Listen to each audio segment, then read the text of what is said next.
If I told you I was about to drive a car with 616 brake horsepower, that could do 0 to 60 in 4.3 seconds, that had 590 pound-foot of torque, that weighed over 2.5 tons, but could still do speeds up to and including 200 miles an hour, but was still whisper quiet, well, surely you'd tell me I was mad. Well, not so, because I've got this, the new Bentley Flying Spur. This is the second generation of the modern Flying Spur. The previous generation was closely linked to the Continental GT and was dubbed the Continental Flying Spur. This car has ditched the Continental. It's no longer seen as a bigger version of everyone's favourite GT. No, this is a proper limousine, a proper luxury saloon.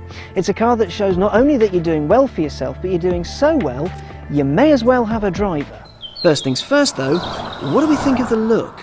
You can certainly tell that the new Flying Spur is a car with purpose and that some serious craftsmanship has gone into it. For example, the front wings are made from one single piece of metal. It gives it much more style, much better form, much more elegance, and they're probably an utter sod to fix in a crash. Also, the headlamps, again borrowed from the Continental GT but swapped round, so the big ones on the outside to give the car more presence. They're set into that piece of metal, just so to give it that perfect look, and they sit in their own flattened area rather than being part of the bonnet to differentiate it from the Continental GT. But then that single piece wing gives way to one shoulder line that runs all the way to sit just above the rear lights. Now, rather than you get in the Continental GT, they're not stacked but more put into one single wide unit. That gives the rear of the car way more presence than before.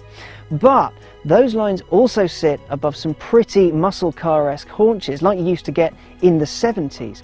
And those haunches allude to its performance, and then some.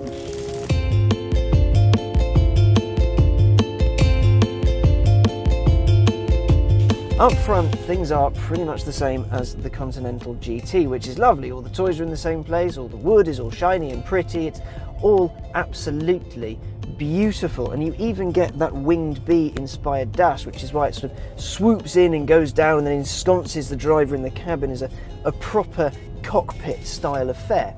But in the back is where things get luxurious and very, very high tech. You can have 10-inch screens in there, you can have Wi-Fi, there's inputs for SD cards, USB, all that kind of stuff. And if you only have 2 children, you can have 2 captain's chairs in there which you can recline and have a good snooze in. Bentley's also introduced a little remote control that you can control your seat temperature with, the aircon in there, you can control your media. Similarly, you can have a look at the speedo like you could in Bentleys of old, and that's pretty cool if I'm honest. All in all, it's the kind of place you could make country-changing decisions from, as one would expect from the back seat of a big B. Craftsmanship is at the fore here, as you'd expect from a Bentley. A car like this though has to be 2 things. It has to be good to drive and very, very comfortable, and I'll start with the comfort. Good Lord, this thing is so unbelievably smooth. Not only to drive but to sit in. The seats are very comfy. There's 2 levels of foam, so it's firm to start with, and then as your arse sort of settles in, you sink down a little more. Your seats can be heated and cooled at the same time, which is pretty amazing if I'm honest, and very comfortable if a little disconcerting from time to time. There are various suspension settings. You can go from comfort all the way up to sport, and comfort is, as you'd expect, very, very comfortable.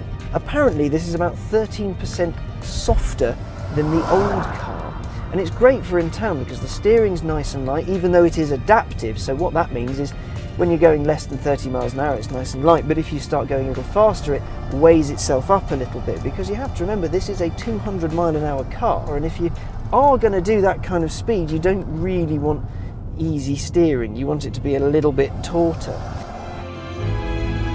The real highlight of this car is its engine. It's a 6-litre W12, 2 turbos on it, 616 brake horsepower, and its turn of pace is simply astonishing. You nail your foot and all of a sudden this barge lurches upwards as you fire yourself forward to the horizon. It's this relentless speed, and you can get up to any speed limit pretty instantly. I mean, 0 to 60 happens in 4.3 seconds, 70 appears not long after that. 0 to 100 miles an hour in this is 9.5 seconds. Now that's only a little bit more time than it takes a Mini Cooper to get to 62. That's quite quick. The thing about this car that really does get me is I don't actually think it's a limousine. Bentley says it's a limousine, but actually it's a really well-appointed muscle car. I mentioned earlier the big haunches at the back, which give this epic stance. And then you add in the giant engine with all of the power and a little bit of noise and drama, and the suspension, even in sport mode, when you accelerate, it kind of lifts the front end as the momentum pushes the 2.5 tons forward, but of course physics takes over and it lifts itself up. It is a muscle car, but with really nice seats in it. Really nice seats. So then, what do we make of Bentley's latest? Is it a hit or a very well-appointed miss? Come on, what do you think? It's a brand spanking new Bentley. Of course it's